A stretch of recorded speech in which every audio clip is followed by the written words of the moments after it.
Hi hello welcome to కొలుగురి 24/7 news channel. కర్ణాటకకు కొత్త ముఖ్యమంత్రి వచ్చారు, డికే శివకుమార్. కాంగ్రెస్ మార్కు రాజకీయం అక్కడ నడుస్తోంది, కాంగ్రెస్ మార్కు పాలన నడుస్తోంది అనడానికి ప్రత్యక్ష ఉదాహరణ ఏంటంటే ముఖ్యమంత్రి మారిపోవడం. ముఖ్యమంత్రి మార్చడం అనేటువంటిది కాంగ్రెస్ కల్చర్. అది దాన్ని ఎవరు తప్పుపడడానికి కూడా వీల్లేదు. సో ఒకటవ కృష్ణుడిగా సిద్ధరామయ్య నిష్క్రమించారు, రెండవ కృష్ణుడిగా డికే శివకుమార్ ఎంటర్ అయ్యారు. మరి ఈ మొత్తం నాటకం, ఈ శ్రీకృష్ణ తులాభారము, శ్రీకృష్ణ రాయబారము, లేకుంటే పాండవోద్యోగము, మీరు ఏదైనా అనుకోండి, పౌరాణిక నాటకం. ఈ నాటకాల్లోన అంటే దాదాపు 5 ఏళ్ల పాటు సాగేటువంటి ఈ అద్భుతమైనటువంటి రసవత్తరమైనటువంటి నాటకంలో కృష్ణుడి పాత్రలు మాత్రం మారుతూ వస్తున్నాయి. అంటే ముఖ్యమంత్రి పాత్రలు. సిద్ధరామయ్యను మళ్ళీ ఆయన నిష్క్రమించాడా లేదా ఆయన వెళ్ళగొట్టారా, బలవంతంగా ఆయన కుర్చీ నుంచి దించారా, కుర్చీ నుంచి దించడానికి అధిష్టానం ఎన్నో కసరత్తులు చేయాల్సి వచ్చిందా అనేది మనం చాలా సందర్భంలో మాట్లాడుకున్నాం. వాస్తవానికి కర్ణాటకలోన కాంగ్రెస్ ప్రభుత్వం అధికారంలోకి రావడానికి ప్రధాన కారణం డికే శివకుమార్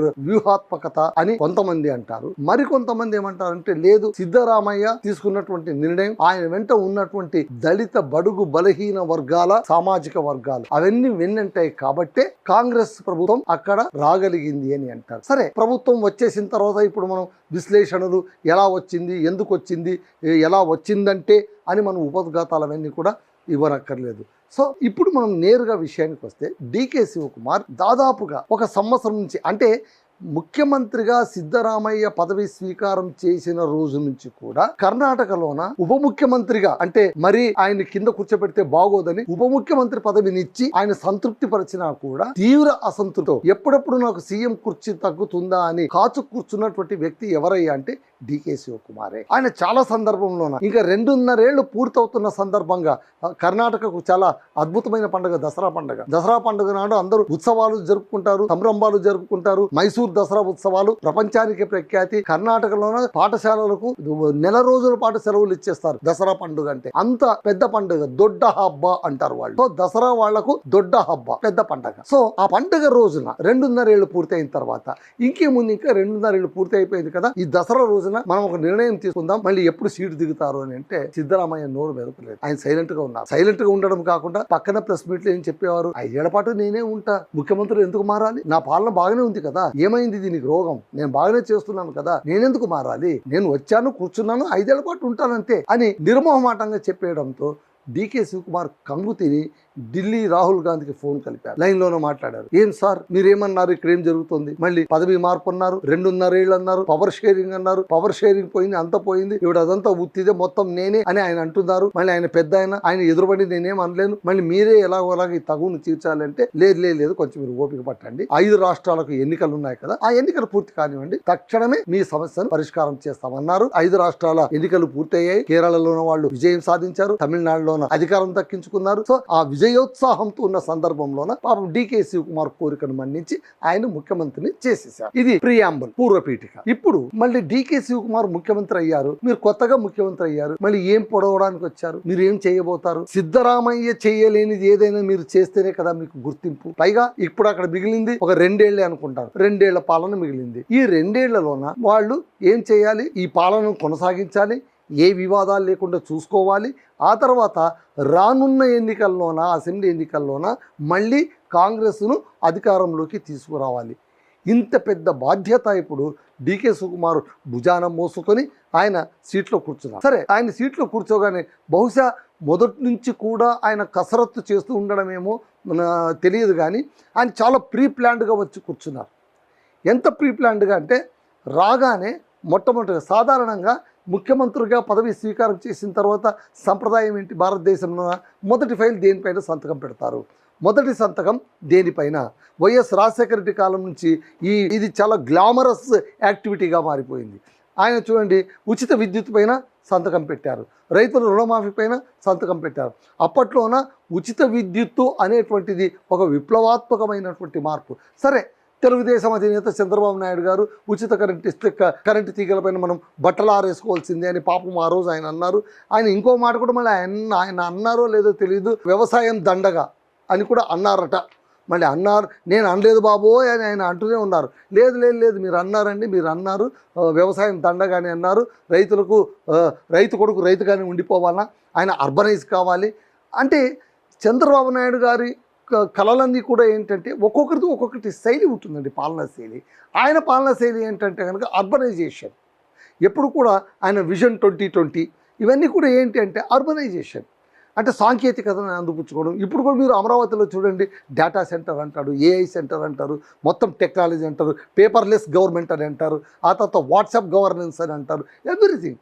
మొత్తానికి టెక్నాలజీని అత్యధికంగా ప్రేమించే వ్యక్తి ఎవరంటే మనం చంద్రబాబు నాయుడు గురించి చెప్పొచ్చు. సరే, ఆంధ్రప్రదేశ్ని కాస్త పక్కన పెట్టేద్దాం. ఇక కర్ణాటక వ్యవహారానికి వస్తే ఇక్కడ డీకే శివకుమార్ ముఖ్యమైనటువంటి ఫైళ్లపైన సంతకం చేశారు. అవి కాస్త క్రేజీగా ఉన్నాయి. అక్కడే మళ్ళీ కాస్త ఆయన వార్తలు నిలిచారు. అబ్బో భలే ప్లాన్ వేశారే అని. ఇది ఏం చేశారు, మొట్టమొదటి ఫైల్ దేనిపైన సంతకం చేశారు తెలుస్తా? విద్యార్థులందరికీ బస్సు ఫ్రీ. ఇది చాలా అద్భుతమైనటువంటి మాట. అప్పటికే పరిమితమైన ఫీజుతోనే పాసులు ఇచ్చేవాళ్ళు, ఇప్పుడు ఏం చేశారు, మొత్తం ఎత్తేసారు. సో ఆ కాంగ్రెస్ మార్క్ పాలన ఏందయ్యా అంటే బస్సులు ఫ్రీ. మొట్టమొదట మహిళలకు బస్సులు ఫ్రీ అన్నారు. ఇప్పుడు చూడండి, కర్ణాటకలోనే బస్సు ఫ్రీ, ఆంధ్రప్రదేశ్లో బస్సు ఫ్రీ, తెలంగాణలో బస్సు ఫ్రీ, రేపొద్దున కేరళలో కూడా బస్సు ఫ్రీ, ఎందుకంటే వాళ్ళ గవర్నమెంట్ ఉంది కాబట్టి. సో అలాగే తమిళనాడులో కూడా ఇప్పుడు కూటమి అధికారంలోకి వచ్చింది కాబట్టి అక్కడ విజయ్తో చెప్పి అక్కడ కూడా బస్సు ఫ్రీ పెట్టించేస్తారు. ఈ లెక్కలోన మొత్తం మీద కొంతకాలం పోయాక ఆడవాళ్ళు ఎవరు కూడా ఎక్కడ బస్సు ఎక్కినా కూడా పైసా కట్టక్కర్లేదు, ఆధార్ కార్డు ఉంటే చాలు. కాకపోతే ఇంకో ఫెసిలిటీ కూడా పెట్టేస్తారేమో, ఏంటంటే అన్ని చోట్ల బస్సులు ఫ్రీ కాబట్టి ఈ బస్సు ఎక్కొచ్చు లేదా ఆ బస్సు ఎక్కొచ్చు, ఊరు నుంచి ఊరే కాదు రాష్ట్రం నుంచి రాష్ట్రానికి కూడా అంతర్రాష్ట్రంగా కూడా ప్రయాణం చేయవచ్చు అని అంటారేమో, చూడాలి. అయితే పాపం ఈ ఉచిత ఫ్రీ బస్సు పెట్టినప్పటి నుంచి ఆర్టీసీ బస్సు నిర్వాహకులకు, ముఖ్యంగా కండక్టర్లకు చాలా కష్టాలు వచ్చి పడ్డాయి. నేను ప్రత్యక్షంగా చూశాను. ఏంటంటే బస్సు ఆగింది బస్టాండ్లోన, అందరూ బిలబిలంటూ వస్తుంటే కండక్టర్కి దిగి కిందని దిగి ఆయన ఇచ్చిన నినాదం ఏం తెలుసిన, ఇది ఆధార్ కార్డు బస్సు కాదు, ఎవరు రావద్దండి, ఇది ఆధార్ కార్డు బస్సు రాదు, మీరు టికెట్ డబ్బులు ఇవ్వాలి అని. అంటే అక్కడ భయపడిపోతున్నారు, లగ్జరీ బస్సులు కూడా వీళ్ళు ఎక్కడ ఎక్కేస్తారు అని. సరే, ఉచిత వ్యవహారం అలా ఉంటుందన్నమాట. అది పక్కన పెట్టేస్తే ఇక్కడ కర్ణాటకలోన విద్యార్థులకు అందరికీ ఫ్రీ బస్ అనడం మాత్రం నిజంగా స్వాగతించదగ్గ విషయం. ఎందుకంటే పల్లెటూళ్ళ నుంచి వస్తుంటారు, ఏదో కష్టపడి వాళ్ళు పట్టణాలకు, ముఖ్యంగా నగరాలకు, పట్టణాలకు వచ్చిన వాళ్ళు చదువుకోవడానికి ఒక ప్రాంతం నుంచి ఇంకో ప్రాంతానికి, ముఖ్యంగా హైదరాబాద్, ఆ తర్వాత బెంగళూరు, ఆ తర్వాత తమిళనాడు, చెన్నై లాంటి పెద్ద నగరాల్లోన మళ్ళీ విద్యార్థులు వాళ్ళకు బస్ పాస్ లేకపోతే చాలా కష్టంగా మారుతుంది. విద్యార్థులే ఏంటి, ఓ మోస్తరు ఉద్యోగులకు కూడా పాపం బస్ పాస్ ఉండాలి. బస్ పాస్ ఉంటే ఏంటంటే వాళ్ళకు బోల్డ్ అంత ధైర్యం వాళ్ళకు. ఇక్కడ ఏం చేశారంటే విద్యార్థులకు ఫ్రీ బస్సు ఇచ్చేశారు. సో మీరు ఎక్కడి నుంచి ఎక్కడైనా వెళ్ళొచ్చు, ఎక్కడికైనా రావచ్చు, మీకు బస్సు ఫీజు వసూలు చేయము. ఇది అత్యద్భుతమైనటువంటి శుభవార్త. కర్ణాటకలోన విద్యార్థులందరూ కూడా ఫుల్ ఖుషి అయిపోయారన్నమాట. ఎస్, అంతే కదా, ఏముంది, రేపటి నుంచి నెల అయ్యేసరికి ఇంటికి ఉత్తరం రాయడము, లేదా డబ్బులు కాస్త సరి చూసుకోవడము, బస్ పాసుకు సరిపడే డబ్బులు ఉన్నాయా లేదో చూసుకోవడము, ఇవన్నీ బాధరబంది లేదు, హ్యాపీగా ఉండొచ్చు. ఒక మేజర్ తలనొప్పి వాళ్ళకు తగ్గించేశారు డీకే శివకుమార్. అక్కడ డీకే శివకుమార్ విద్యార్థుల మనసు దోచుకున్నారు, వాళ్ళ మనసు గెలుచుకున్నారు. సో నెక్స్ట్ ఏం చేశారంటే జాబ్ క్యాలెండర్ విడుదల చేస్తామన్నారు.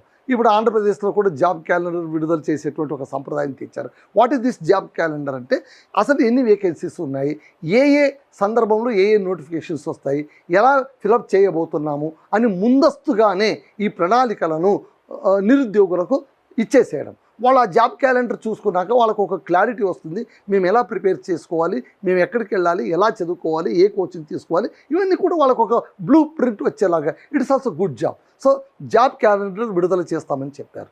మూడవది చాలా ఇంపార్టెంట్ విషయం ఏంటంటే, ఈ మూడింటిపైన సైన్ చేశారు ఆయన.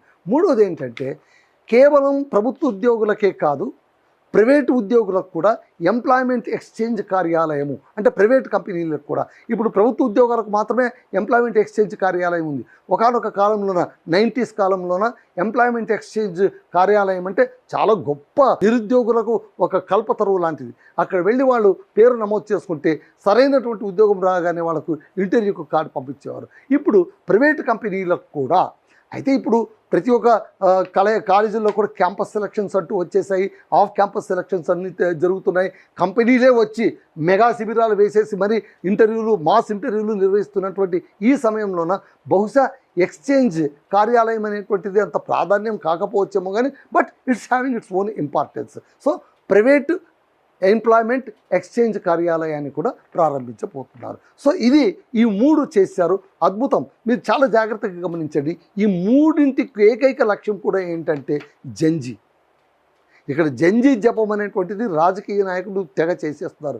ఎందుకంటే వాళ్ళు కనికరిస్తే తప్ప ఇక్కడ రాజకీయంగా గట్టెక్కే పరిస్థితి లేదు అన్నట్టుగా వచ్చేసింది. సో వాళ్ళను టార్గెటెడ్గా, వాళ్ళని సంతృప్తిపరచడానికి, వాళ్ళను కాస్త ఓటు బ్యాంకులుగా మార్చుకోవడానికి రాజకీయాలు నడుస్తున్నాయి. ఆ సంప్రదాయంలో భాగంగా ఇక్కడ డీకే శివకుమార్ గారు కూడా ఆ పని చేశారు. అయితే ఇప్పుడు డీకే శివకుమార్కు కొన్ని సవాళ్ళు ఉన్నాయి. వాటిని ఆయన అడ్రస్ చేయాల్సింది. వాటిని నేను గబగబా మీకు చదివి వినిపించేస్తాను. మొట్టమొదటి ఏంటంటే కాంగ్రెస్ అంతర్గత సమతుల్యత.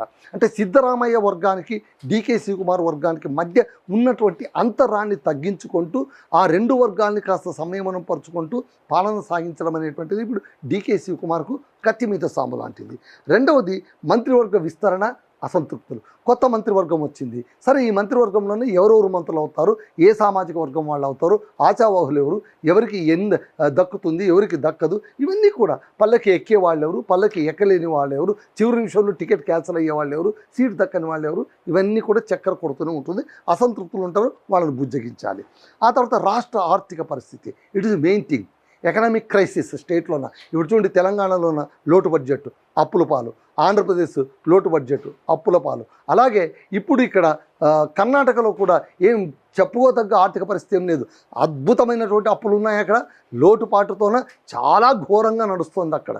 వాళ్ళు బయటికి చెప్పుకోలేకపోతున్నారు. మనం గగ్గోలు పెట్టేస్తున్నాం, వాళ్ళు గగ్గోలు పెట్టట్లేదు. బహుశా వాళ్ళు పెడుతున్న గగ్గోలు మన దాకా అందట్లేదు అంతే. అదొకటి. కాంగ్రెస్ అమలు చేస్తున్న హామీ పథకాలు కొనసాగించడంతో పాటు ఖజానాపై ఒత్తిడిని తగ్గించడం. సో ఖజానా పైన ఒత్తిడి తగ్గించాలంటే నువ్వు ఈ పథకాలను ఎలా కొనసాగిస్తావు? పైగా 3 ఉచిత కార్యక్రమాలు ఇచ్చేస్తున్నావు కదా, మళ్ళీ ఇంకా భారం పెరుగుతుంది కదా. సో ఖజానాపై భారం తగ్గించడం అనేటువంటిది అది అయ్యే పని కాదు.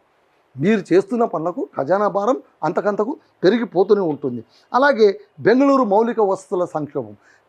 సాక్షాత్తు రాజధాని నగరంలోనే చాలా ఇబ్బందికరమైనటువంటివి ఉన్నాయి.